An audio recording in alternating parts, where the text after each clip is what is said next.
Quiero dar las gracias por este premio y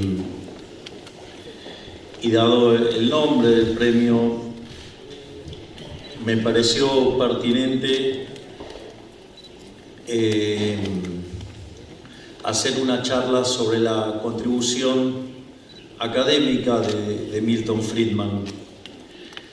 Desde mi punto de vista, Milton Friedman ha tenido un rol fundamental para recobrar el camino hacia las ideas de la libertad. De hecho, las ideas de la libertad, hasta entrada la década del 20 del siglo anterior, eran las ideas dominantes y de hecho la escuela dominante en ese momento era la escuela austríaca, pero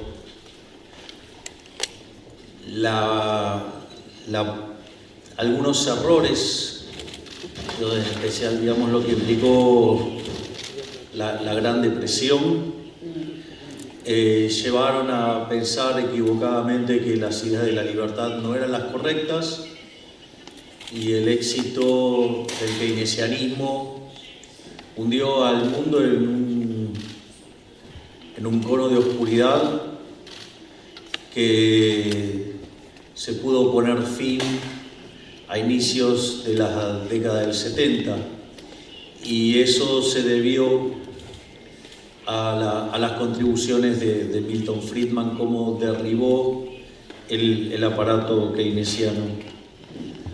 Desde mi punto de vista, y es lo que voy a tratar de contar en esta charla, es básicamente que la obra académica de Milton Friedman es una obra espejo de la obra, en realidad de la teoría general de la ocupación, el interés y el dinero de Keynes. Porque la obra de Keynes es bastante más extensa, pero digamos, en general, digamos, la referencia suele ser a la teoría general, que probablemente sea uno de los peores trabajos de Keynes desde el punto de vista del análisis económico, lo cual no quita que Keynes era una mente brillante. Lo que sucede es que trabajaba para los malos, o sea, era parte del mal, y entonces desarrolló un aparato analítico en función de los malos, por decirlo de alguna manera. Entonces, el primer punto es cómo era el mundo previo a la teoría general.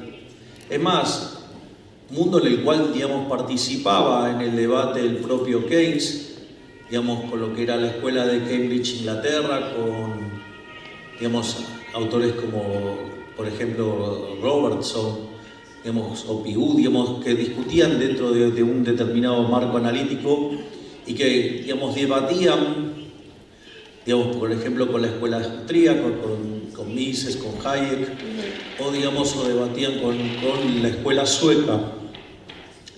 En ese sentido, entonces lo primero que deberíamos entender era cómo funcionaba el esquema analítico previo, digamos, que era todo el marco wickseliano. Básicamente, el marco wickseliano era una economía de carácter intertemporal, era un esquema ahorro-inversión donde en el mercado de bienes se determinaba la tasa de interés y en el mercado de dinero se determinaba el nivel de precios.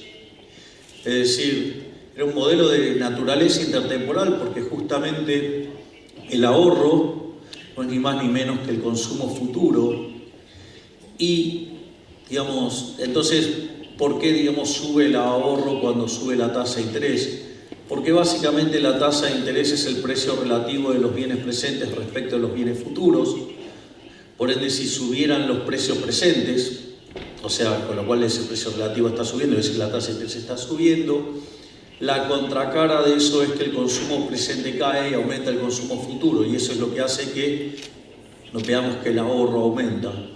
Por otra parte, si los precios futuros le estuvieran ganando a los precios presentes y la tasa de interés cayera, A una empresa le convendría pasar producción del presente al futuro, por eso la inversión aumenta. Por eso, digamos, o sea, hay una relación negativa entre tasa de interés e inversión y una relación positiva entre ahorro y tasa de interés, porque básicamente es un modelo de características intertemporales.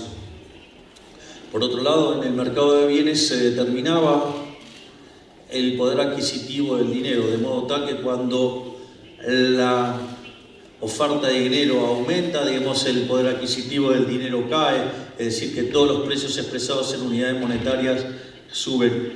Este marco analítico tenía defectos metodológicos, pero conceptualmente está claro, digamos, la idea de determinar en el mercado de bienes la tasa de interés real o tasa de interés vixeliana y pensar la tasa de interés como un mecanismo de coordinación intertemporal y no esa aberración de determinarla en el mercado de dinero, que es lo que hizo Keynes. Pero al margen de eso, tenía un problema que se llamaba la dicotomía inválida, y eso surgía de que las funciones de exceso de demanda en el mercado de bienes eran homogéneas de grado 0 y la teoría cuantitativa homogénea de grado 1, y por lo tanto eso generaba problemas. Un problema que fue resuelto por Mises incorporando el dinero en la función de utilidad y derivando la demanda de dinero bajo el formato de otro bien más.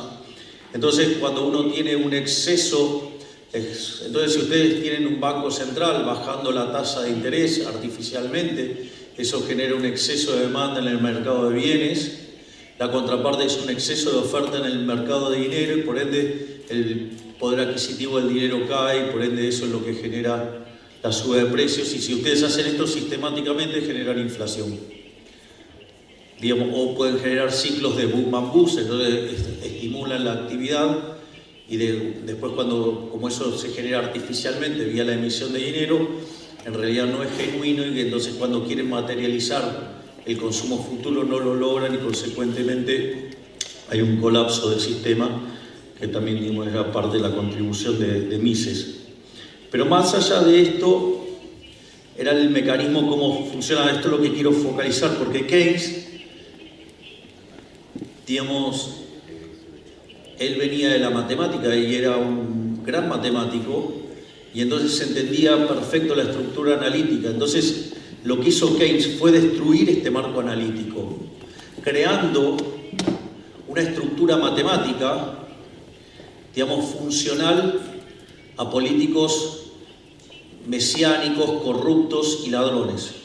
Es decir, él escribió una obra para esos delincuentes llamados políticos. Usted llama casta. La casta, exactamente. Exactamente. Entonces, en ese sentido, fíjense que lo primero que hace Keynes es romper la intertemporalidad en el mercado de bienes. Él rompe la intertemporalidad en el mercado de bienes. Y lo primero que hace es armar una función de consumo que solamente depende del ingreso. Y genera esta monstruosidad llamada propensión marginal a consumir. Y aparece el multiplicador, que básicamente es, fíjense qué delirante, porque el multiplicador implica una violación de la restricción de presupuesto, porque es la idea de la multiplicación de los panes. Es decir, supongan que ustedes tienen una economía que consume 80 e invierte 20, quiere decir que el multiplicador les diría que 5 veces la inversión les da el PBI. Entonces, ¿qué era lo que dicen? Bueno, digamos, hagamos subir la inversión emitiendo dinero. Entonces, si la inversión la pasamos de 20 a 40, entonces el PBI en lugar de ser 100 es 200. Es mágico. Es decir, solo se trata de estar imprimiendo billetes. Es una cosa, la verdad, que delirante. Yo conozco un país que ha hecho eso durante más de 100 años. Se llama Argentina. De ser uno de los países más ricos del mundo, se convirtió en un país de mitad de tabla, destrozó 5 signos monetarios, tuvo 2 hiperinflaciones. Pero bueno, digamos, algo bueno tenía que haber. Después de semejante desastre, era obvio que no eran condiciones normales de presión y temperatura y apareció un presidente liberal libertario.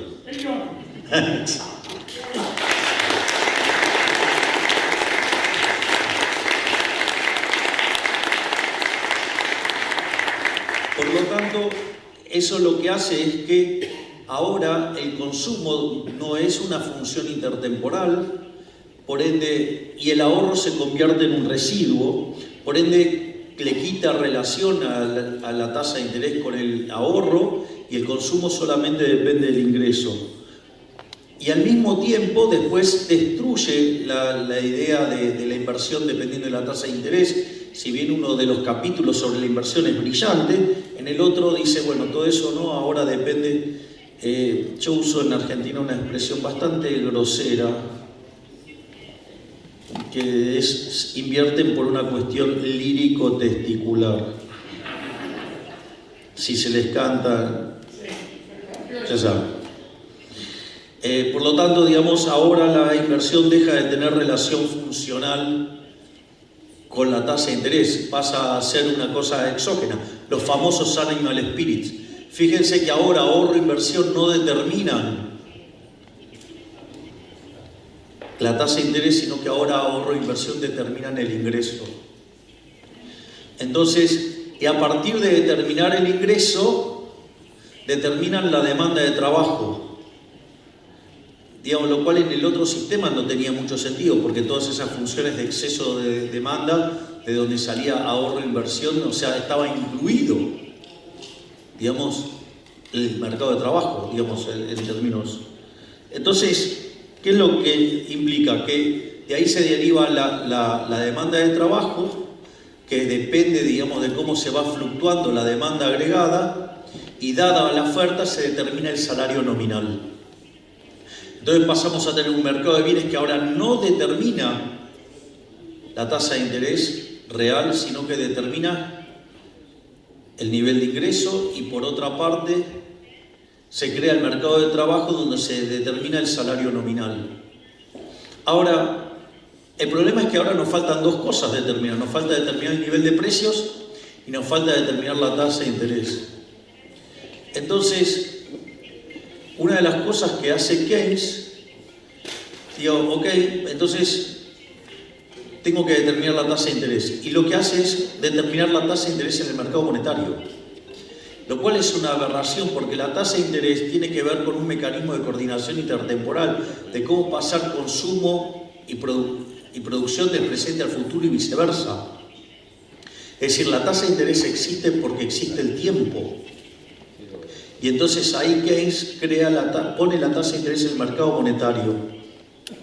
Entonces pasamos de un modelo donde se determinaba la tasa de interés en el mercado de bienes y el poder adquisitivo del dinero, es decir, la inversa del poder del nivel de precios en el mercado de dinero, y ahora tenemos que en el mercado de bienes se determina el ingreso, en el mercado de dinero se determina la tasa de interés nominal, y claro, al modelo le falta cómo determinar precios.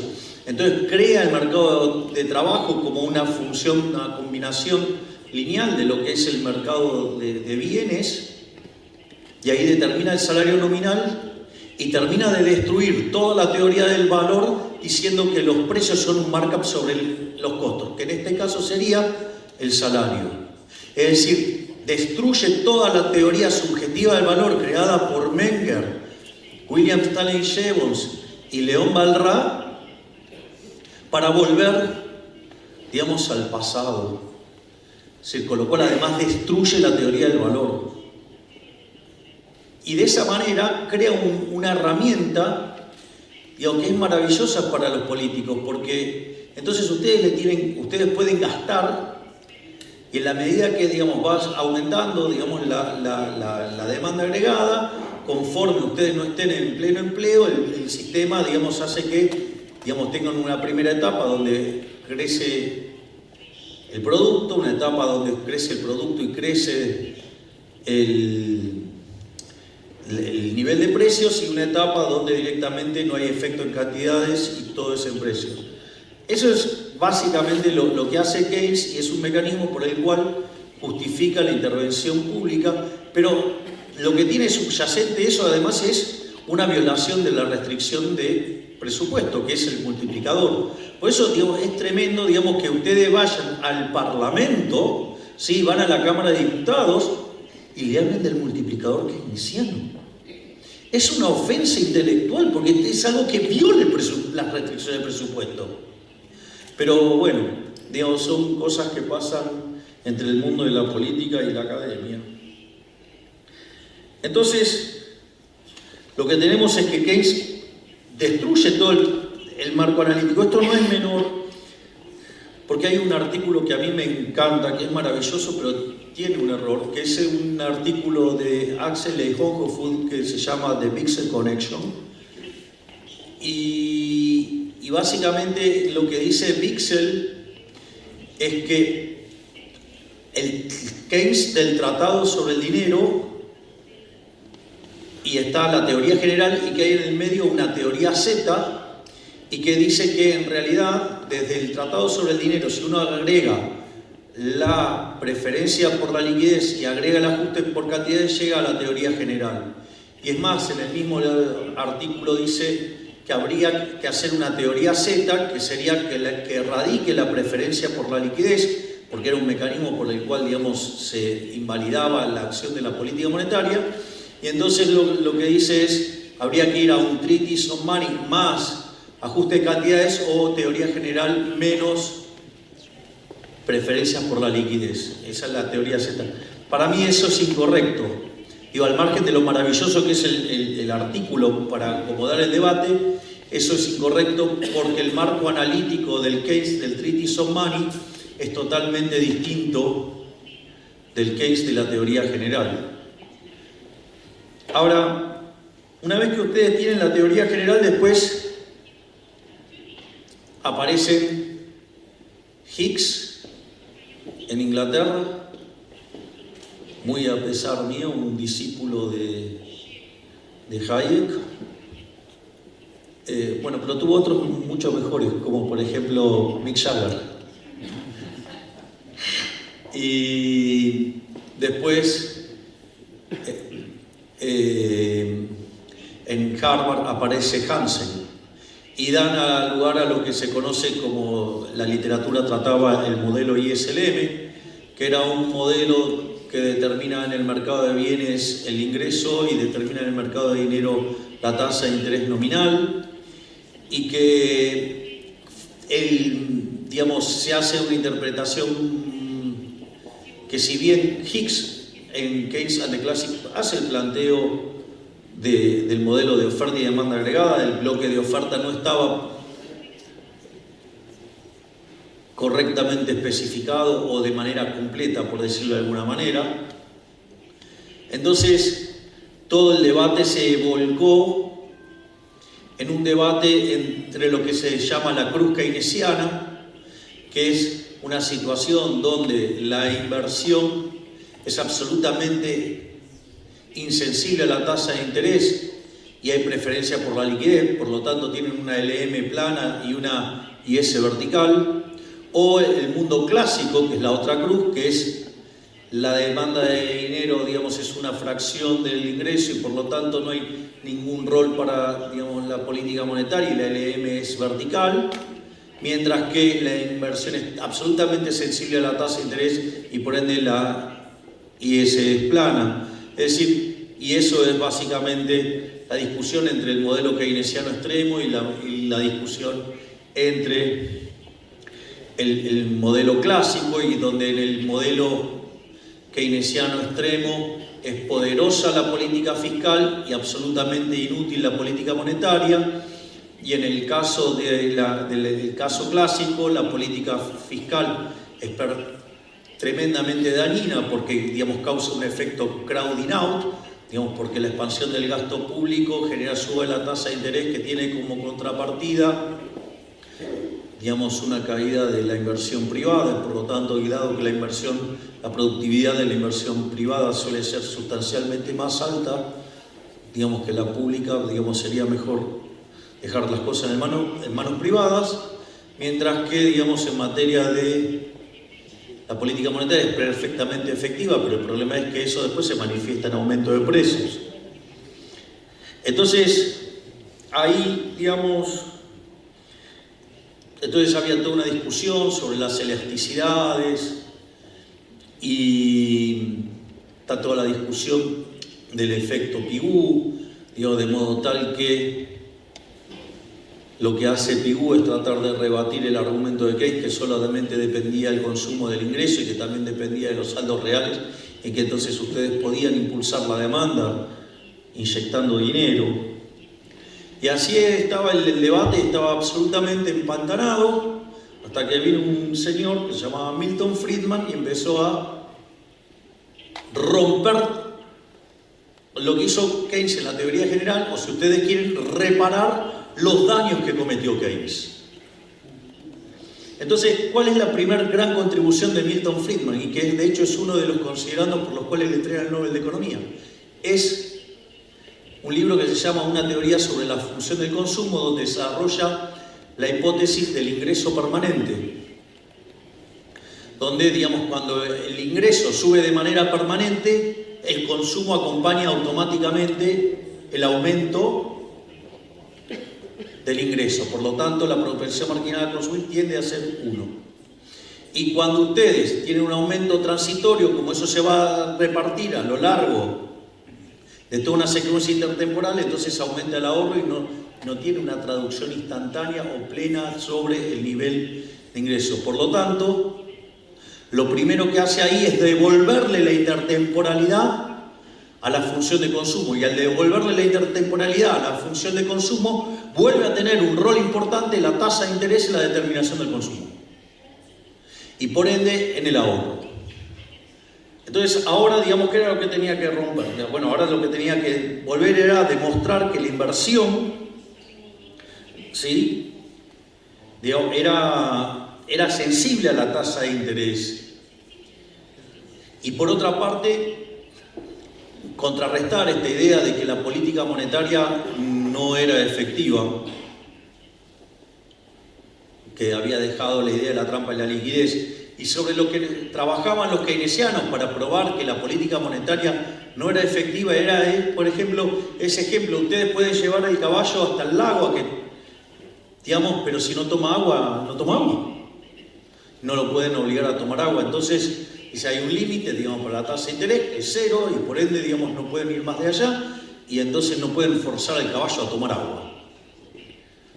Entonces, cosa que, digamos, después, o sea, cuando fue la crisis del 2008, ustedes llegaron a ver casos de tasas de interés negativas, pero eso, digamos, es parte de otra discusión.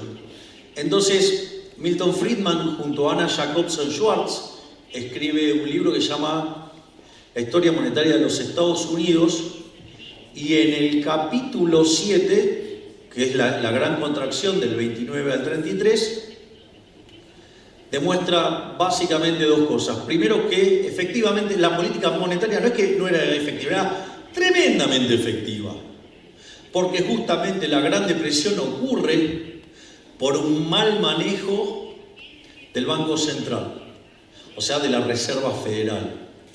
Y ahí demuestra que justamente frente a un pánico bancario, donde lo que sucede es que la gente se asusta, salía de los bancos que tenían un sistema de encaje fraccionario e iban a demandar dinero, eso generaba una caída también en la demanda de bienes y por ende, digamos, generaba una situación de deflación. Digamos, entonces, ustedes apelando al efecto Fisher, automáticamente las deudas en términos de ingresos volaban y las empresas iban a la quiebra. Y al mismo tiempo, digamos, como los bancos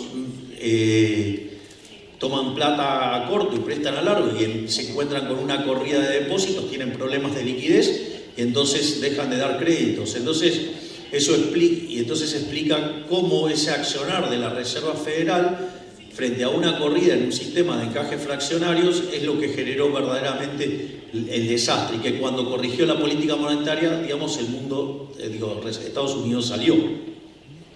Por lo tanto, digamos, lo que demuestra Keynes, que la hipótesis de la trampa de la liquidez era solamente una trampa metodológica, una trampa matemática para justamente generar esta idea de que la política monetaria no es efectiva y justificar la política fiscal. Al mismo tiempo, la hipótesis del ingreso permanente le quita fuerza al, digamos, eso además después es perfeccionado por Barro digamos, en el paper del 74, ¿no? Digamos, o sea, digamos, usted hace política fiscal expansiva y los agentes descuentan los impuestos futuros, por lo tanto, digamos, o sea, dejan de tener efecto la política fiscal.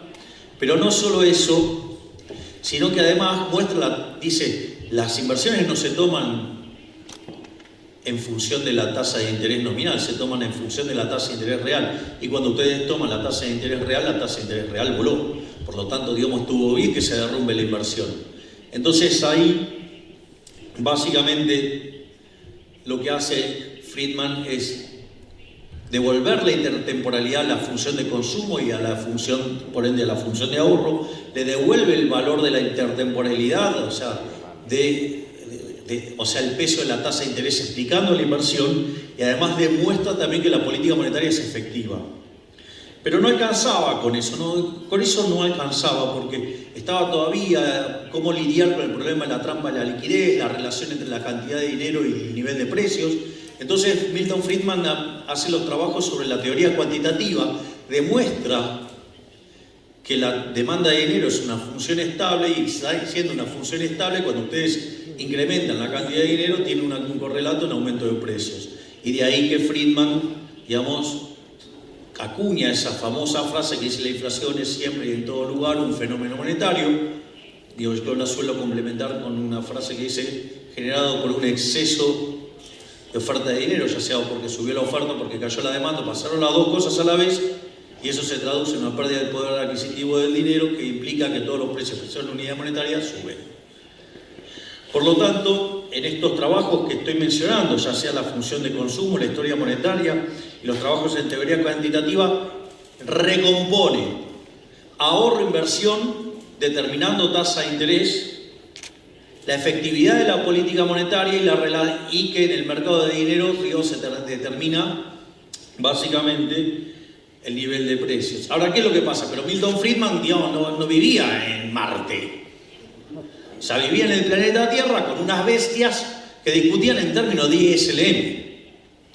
Entonces, hay un trabajo de Milton Friedman maravilloso que se llama El marco monetario de Milton Friedman.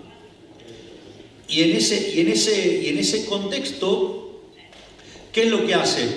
Friedman va poniendo todos estos elementos en la construcción de lo que nosotros, digamos, en la literatura, digamos, si ustedes quieren Modigliani, o si ustedes quieren, digamos, Patinkin, digamos, llamaban el modelo clásico. Y eso lo confronta contra el modelo keynesiano. Entonces, le dice a los keynesianos: miren, porque se sintetiza toda la primera parte en una frase: ustedes keynesianos no tienen forma de determinar el nivel de precios en el ISLM, digamos, por lo cual, digamos, vean que los keynesianos modelo Forte, digamos, son bastante más precarios que, digamos, Keynes. Es más, digamos, yo creo que el propio Hicks, digamos, se pataba de ver todo eso. De hecho, cuando le dieron el Nobel en el 71 a Hicks junto a Arrow, una de las cosas que dice Hicks, dice: están dando el Nobel por una contribución que, digo, no me siento tan orgulloso, digo, por el artículo Keynes and the Classics, ¿no? Digo, donde se desarrolla el ISLM. ISLM además es la terminología de Hansen, porque él lo llamó ISLL. O sea, como verán, tengo una cuestión piqui con los artículos y demás. Pero, como verán, soy un presidente bastante raro, porque estoy hablando de teoría económica. O sea, no es raro, ¿sí?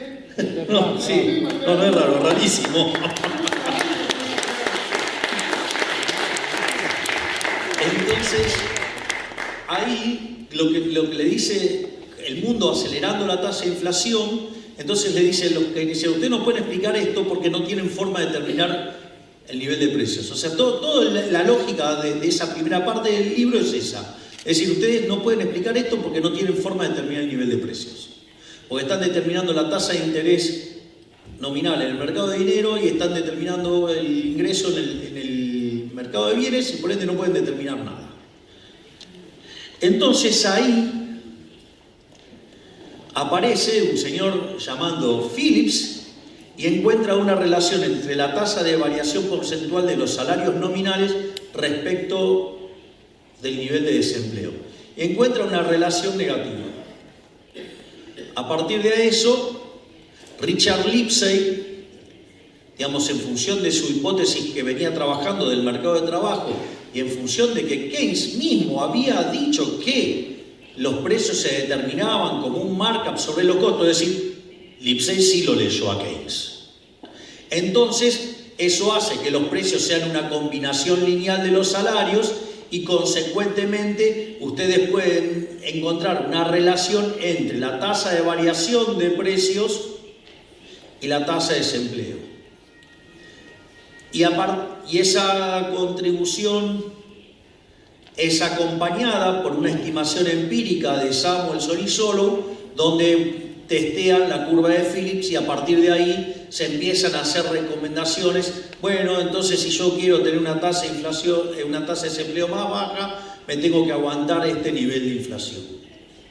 Y el mundo andaba por ahí con esas cosas. Obviamente que el señor Milton Friedman, digo, con eso estuvo bastante enojado, por no decir caliente, por unos cuantos años. Tema que él lo resuelve en el año 1968, en paralelo a Edmund Phelps, que dicho sea de paso me mandó un libro dedicado a Edmund Phelps, como, digamos, dedicado al presidente Milei por erradicar la inflación argentina.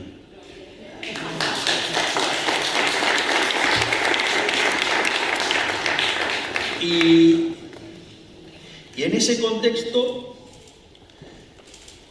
Friedman, digo, él escribe el artículo de economía más leído de la historia, que es el rol de la política monetaria, y ahí es donde desarrolla la curva de Phillips aumentada por inflación. Y es interesante porque después, si ustedes leen la segunda edición del libro Teoría de los Precios, él le dedica una parte a la curva de Phillips, le dedica un capítulo a la curva de Phillips, y esto es muy importante. Esto les diría que, digo, más allá de que cierra el debate sobre la curva de Phillips, lo más importante es que vuelve a los microfundamentos. ¿Cómo hace para derribar la curva de Phillips Milton Friedman? Esto es lo importante.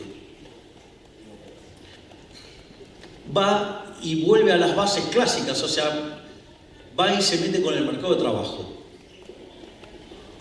Entonces, digo, en el mercado de trabajo ustedes tienen oferta y demanda de trabajo que dependen del salario real. Pero entra, ¿qué es lo que pasa? Las expectativas en el modelo de Friedman son adaptativas, es decir, tiene que ver con lo que pasó con los precios antes. Entonces, ¿qué pasa? Si hoy cambia la política monetaria, el Banco Central, digamos, las expectativas están formadas con precios viejos. Entonces, ¿qué es lo que pasa? Cambia la política monetaria, el Banco Central inyecta dinero, entonces la gente empieza a gastar más. Entonces, los empresarios, ¿qué están viendo? Que sus perspectivas de negocios están mejorando, por lo tanto ven los salarios reales cayendo y por ende ¿qué hacen? Salen a contratar más plata.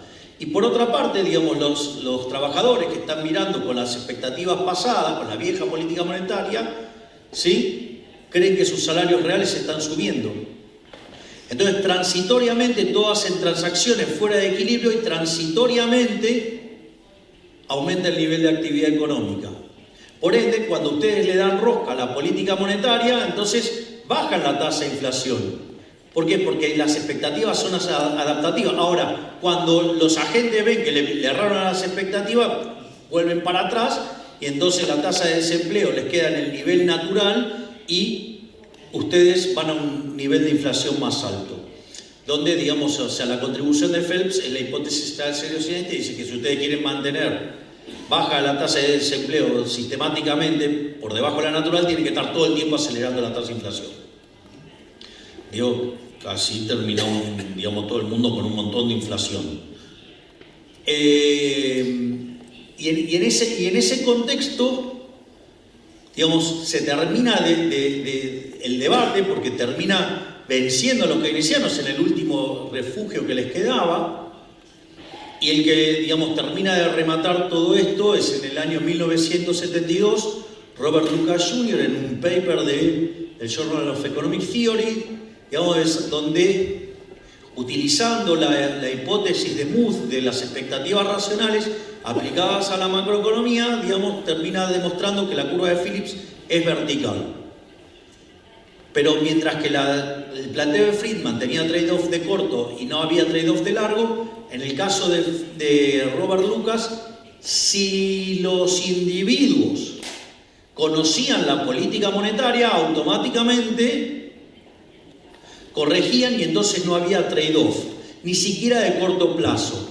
Y lo único que podía hacer el político era, dado, digamos, la política monetaria, hacer un cambio de régimen, engañar a los agentes, transitoriamente conseguir un efecto, pero que después se iba a diluir. Y lo que decía es que, dado que esa volatilidad tiene un impacto sobre la capacidad de respuesta de la oferta, conforme ustedes le pongan más volatilidad, la oferta cada vez responde menos.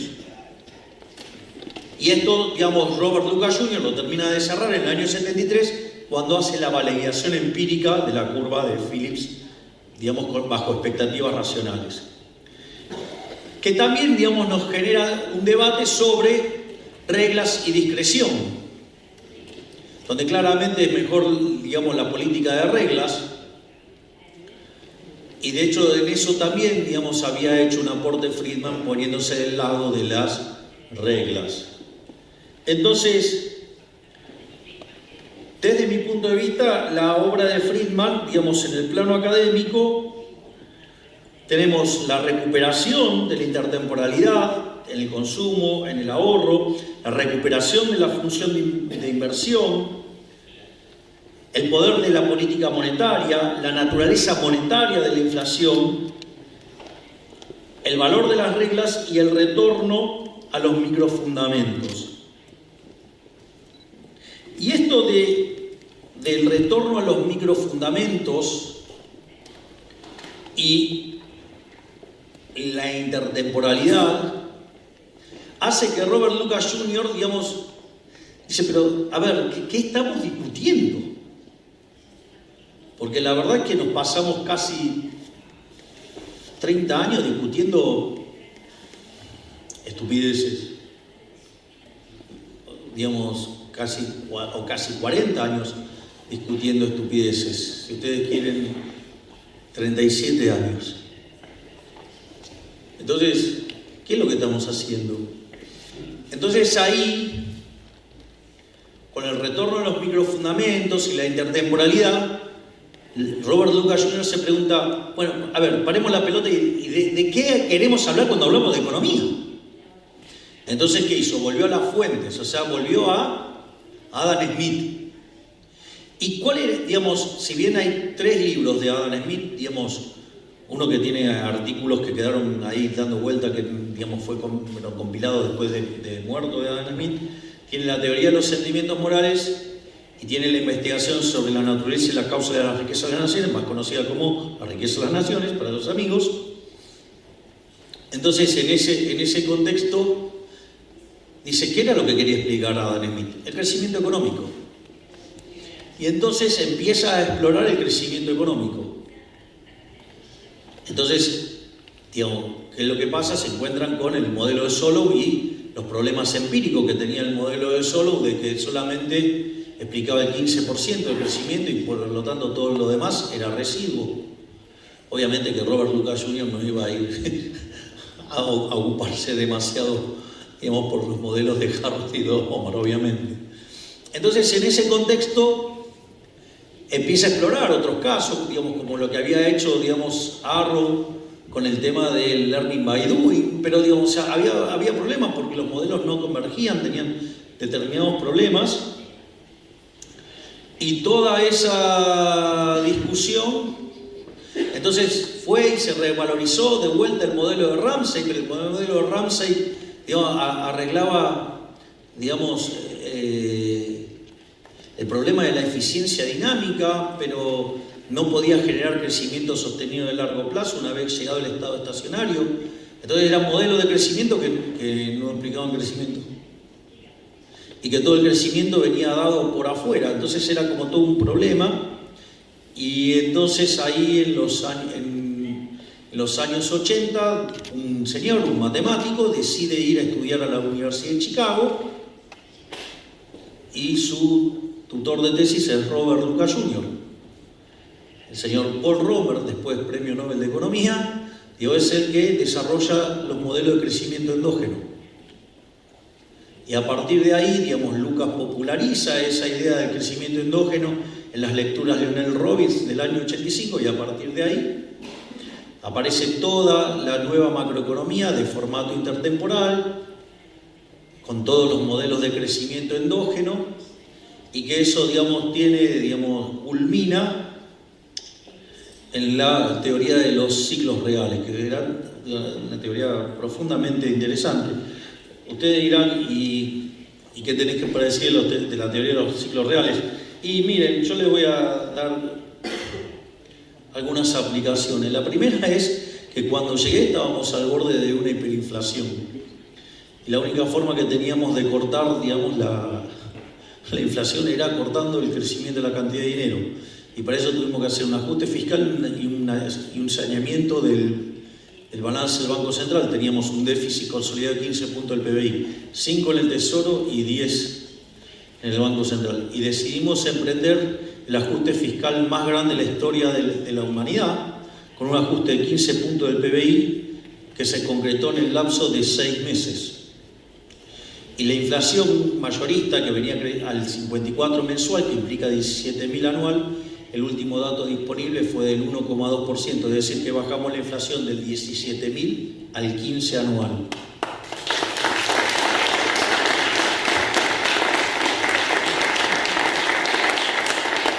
Así que, como verán, creo en la naturaleza monetaria de la inflación. Pero, por otra parte, y ya más en mi espíritu austríaco, ¿sí?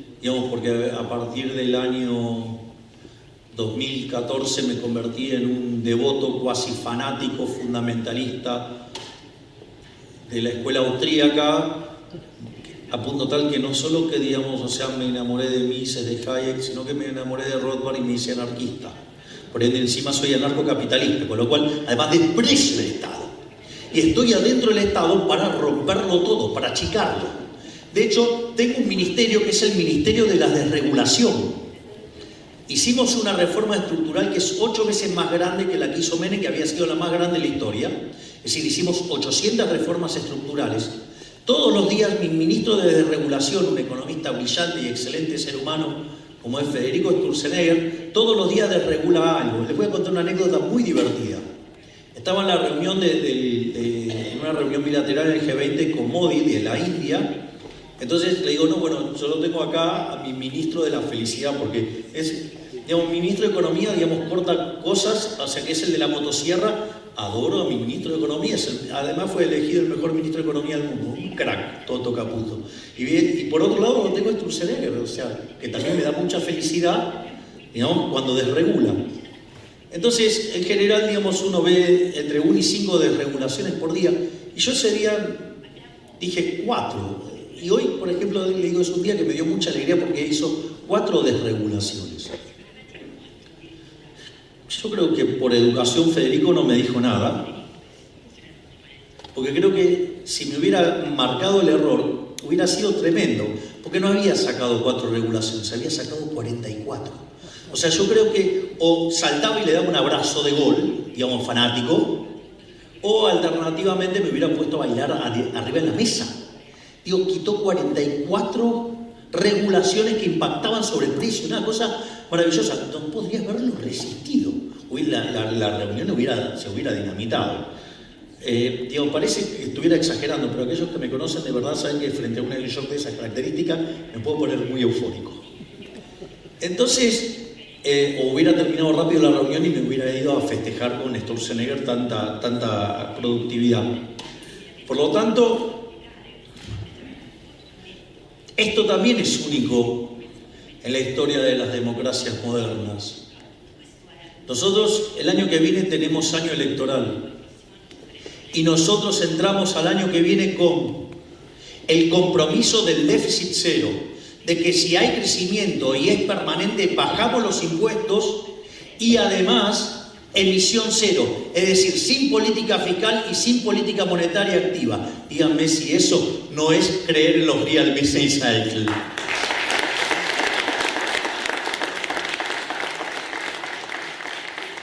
Y para finalizar, el día 10, el día que hice el discurso, tuve la suerte de hablar con un muy prestigioso economista argentino que se llama Juan Pablo Nicolini, que trabaja en la Reserva Federal de Minneapolis, y me contó sobre un trabajo que hizo él que determinaba a cuánto puede crecer la economía argentina a partir de el superávit, el equilibrio presupuestario. O sea, nosotros tenemos equilibrio en la línea financiera, es decir, pagamos el gasto operativo y pagamos los intereses. Y en ese sentido, el trabajo solamente mira el impacto sobre la tasa de crecimiento del PBI per cápita del equilibrio fiscal.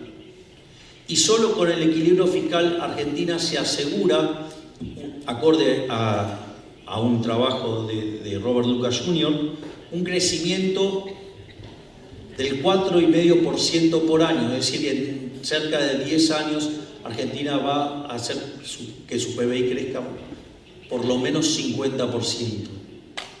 Y como hablábamos con el doctor Nicolini, pero eso es un piso. Eso es un piso porque nosotros alcanzamos el equilibrio fiscal achicando el Estado. Nosotros, en la medida que tengamos crecimiento económico, vamos a bajar los impuestos, vamos a quitar el Estado del medio, le vamos a dar más libertad a la gente y eso va a generar además más crecimiento. De hecho, la reforma estructural que hicimos nos permitió saltar cerca de 70 puestos en términos de libertad económica. Entre estar entre los peores y más impresentables del mundo, hoy estamos en el pelotón medio y todavía me quedan 3.200 reformas estructurales en el bolsillo. Por lo tanto, voy a hacer de Argentina, además, el país más libre del mundo. Algo que cuando Irlanda lo hizo, durante 30 años lo convirtió